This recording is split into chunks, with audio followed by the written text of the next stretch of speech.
अस्सलाम वालेकुम, मैं गज़नफ़र बेग हूँ और आप देख रहे हैं जीबी मिर्ज़ा पॉइंट। आज एक बहुत अंदोहनाक ख़बर पे बात करेंगे हम, जिस पे बहुत बात हो चुकी है। जब से ये ख़बर ब्रेक हुई है तब से तबसरा निगार और पूरी कौम जो है वो अपने ख़यालात का इज़हार कर रही है।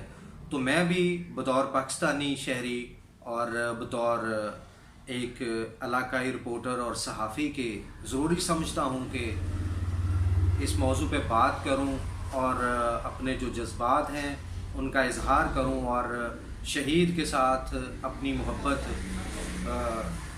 शो करूं, आप सबके सामने पेश करूं, अल्लाह के हुजूर पेश करूं। कल जब मैं सुबह उठा, मुझे इल्म हुआ, मैंने फ़ेसबुक ऑन की तो सबसे पहले एक ख़बर मैंने देखी तो मुझे एक झटका लगा और आप यकीन माने कि बेसाख्ता मेरी आंखों से आंसू निकल आए, क्योंकि सहाफ़ी जो हैं वो उनके बड़े किस्से मशहूर होते हैं। सहाफ़ी बहुत कुछ करते हैं, सहाफ़ी ब्लैक मेलिंग भी करते हैं, सहाफ़ी रिश्वत भी लेते हैं, सहाफ़ी पेड खबरें भी देते हैं, सहाफ़ी पगड़ियाँ भी उछालते हैं। लेकिन पाकिस्तान की सहाफ़त में जो चंद एक अच्छे सहाफ़ी हैं, उनके जो सिपा सालार थे वो थे अरशद शरीफ, जिनकी शहादत की खबर सुनकर मेरी आंखें नमनाक हो गई। और मैं चाहते हुए भी कल सारा दिन इस मौजू पे वीडियो ना बना सका, क्योंकि मैं जब भी देखता कोई वीडियो तो मैं अपने जज्बात पे काबू ना रख सकता। और बस मेरी हालत जो है वो मैं जानता हूँ या मेरा अल्लाह जानता है। तो आज मैंने जी कड़ा के इस मौजू पे बात करने के लिए ख़ुद को तैयार किया है। तो आप सब जानते हैं कि अरशद शरीफ जो हैं वो रजीम चेंज ऑपरेशन से पूरी तरह बाखबर थे और वो इतना कुछ जानते थे कि जितना दूसरे सहाफ़ी नहीं जानते थे, जिस पर उन्होंने वक्तन फ़वक्तन अपने ख्यालात का इज़हार भी किया, प्रोग्राम भी किए, जिसकी पादाश में पहले उन्हें ARY से निकाला गया, फिर उन पर मुकदमात कायम किए गए, फिर वो पाकिस्तान छोड़ने पर मजबूर हो गए। और पाकिस्तान भी उन्होंने ऐसे छोड़ा कि खामोशी से वो पेशावर एयरपोर्ट से बैठ के तो वो चले गए दुबई, जहाँ पे वो ऐसी ज़िंदगी गुजार रहे थे कि जो बिल्कुल कसम पुरसी की ज़िंदगी थी। ना उनके पास ज़्यादा कपड़े थे, ना उनके पास ज़्यादा वसाइल थे। फिर उन्होंने यूट्यूब चैनल का आगाज़ किया और वीलॉगिंग शुरू की और पाकिस्तान के लोगों तक जो सच है वो पहुंचाना शुरू किया। तो उनको धमकियां मिलना शुरू हो गई कि आप बाज आ जाओ वरना अपनी जान से हाथ धो बैठोगे। तो इसी सिलसिले में पाकिस्तानी हुकूमत के ऑफिशियल्स ने जो मुत्तहिदा अरब अमारात की हुकूमत है उसको मजबूर किया कि या तो अरशद शरीफ को हमारे हवाले किया जाए या फिर उनको मुत्तहिदा अरब अमारात से निकल जाने का कहा जाए। अरशद शरीफ दुबई में मुकीम होकर मुख्तलिफ मुल्कों के वीज़े ऑनलाइन अप्लाई कर चुके थे, लेकिन उनके पास ना अमेरिका का वीज़ा था उनके पास ना बरतानिया का वीज़ा था। तो जब उन्होंने देखा कि मुत्तहिदा अरब अमारात की हुकूमत जो है वो मजबूर हो चुकी है पाकिस्तानी हुकूमत के सामने, तो उन्होंने खामोशी से कीनिया, जहाँ उनके कोई चचाजाद भाई हैं, उनके पास वो चले गए। और उनके वीलॉग्स में अक्सर नज़र आता था कि वो एक ही शर्ट में बैठे हुए हैं, एक ही छोटी सी जगह जिसके आगे वो बैठ के वो कोई चंद पीछे दरख्त और खुद रो झाड़ियाँ नज़र आ रही हैं, तो वो वीलॉग बनाते थे। तो अभी जो उनका लास्ट वीलॉग था वो बहुत उन्होंने खुल के बात की और खुल के बताया कि तहफ़ किन किन को मिले थे और जिसकी वजह से वो मज़ीद ज़ेरे अताब आए और आखिरकार कीनिया की पुलिस के हाथों उनका असैसिनेशन करवा दिया गया, उनका कत्ल करवा दिया गया।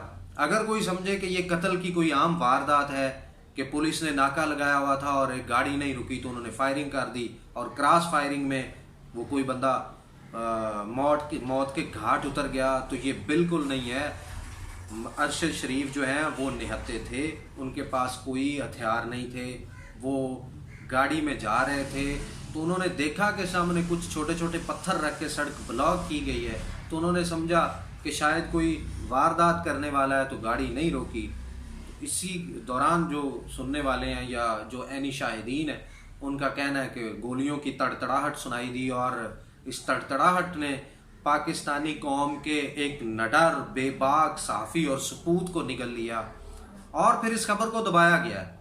इस खबर को तकरीबन 12 घंटे तक दबाया गया है। फिर उनका जो जस्द खाकी है वो जाए वकुआ से कुछ 78 किलोमीटर दूर पाया गया है। जो कीनिया की पुलिस है उसके बयानात में तजाद है और ये साफ लग रहा है कि अरशद शरीफ किसी पुलिस की कार्रवाई में कत्ल नहीं हुए, बल्कि एक सोची समझी प्लानिंग के तहत उनका जो है वो कत्ल करवाया गया है। और ये कत्ल किसने करवाया है ये आप सब बखूबी जानते हैं, मैं भी जानता हूँ, वरना कीनिया में ऐसी कोई दुश्मनी नहीं थी अरशद शरीफ की। या अरशद शरीफ ऐसा शख्स नहीं था कि जो पाकिस्तान में कानून नहीं तोड़ता तो वो कीनिया में जाके, अगर पुलिस का नाका मौजूद है और उसे पता है कि मैं कीनिया में फॉरेनर हूँ, तो वो वहाँ से गाड़ी भगा देगा।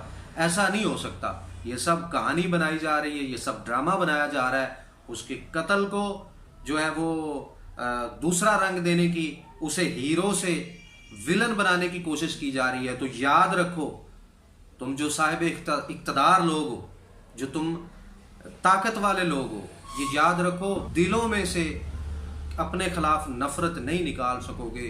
कौम जानती है कि अरशद शरीफ को किसने कत्ल किया, किसने कत्ल करवाया और इस सब के पीछे कौन है। लेकिन वीगो डालों के डर से और अपने बच्चों की रोजी रोटी की वजह से बहुत से लोग खामोश हैं। और कोशिश तो पूरी की जा रही है पाकिस्तान में कि एक बगावत जो है वो पैदा कर दी जाए, लेकिन पाकिस्तानी कौम जो है वो अपने मुल्क की वजह से खामोश है। और आप खुल खेल रहे हैं, आपको खुल खेलने का मौका है। ये जो अरशद शरीफ को कत्ल करवाया गया है, ये इतना, जितना उसके नाम के साथ शरीफ आ रहा है ना, ये उससे 100 गुना ज़्यादा शरीफ था।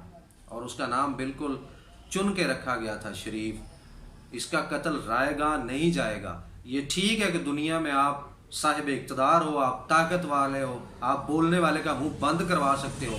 आपकी वजह से कई लोग पाकिस्तान से बाहर बैठे हैं, पाकिस्तान में नहीं आ सकते। लेकिन ये बात जहन में रखना कि एक ताकत अल्लाह रब्बुल इज़्ज़त की भी मौजूद है, जो आपको क़यामत वाले दिन इसका हिसाब लेगी आपसे। और मैं उम्मीद रखता हूँ कि अल्लाह करीम आपको दुनिया में भी इबरत का निशाना बनाएगा। आज तक के लिए इतना ही। अपना बहुत सा ख्याल रखिएगा। बोझल दिल के साथ, अल्लाह हाफ़िज़।